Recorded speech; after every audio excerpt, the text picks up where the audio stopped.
How to make, or lose, hundreds of dollars betting crypto on your fitness goals. If I don't walk another 4,400 steps, I'll lose $333.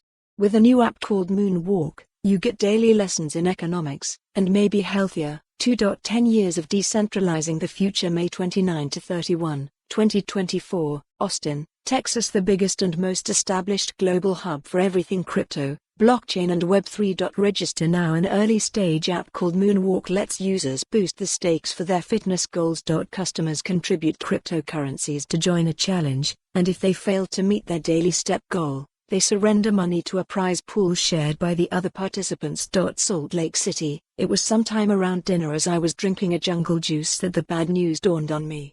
I texted my boss, "If I don't walk another 4,400 steps, I'll lose $333.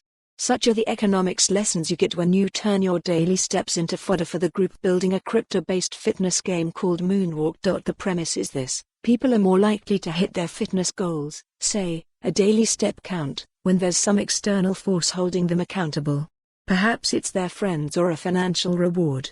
In Moonwalk, it's both. On a chilly Utah Wednesday, someone from the 8-month-old startup convinced me and 3 other attendees of MTMAO, the month-long co-working space in Salt Lake City full of developers building apps for the Solana blockchain, to essentially bet on ourselves in the step-counting game. We were to be. Follow the URL for the full article. For more on this story, visit the news article link.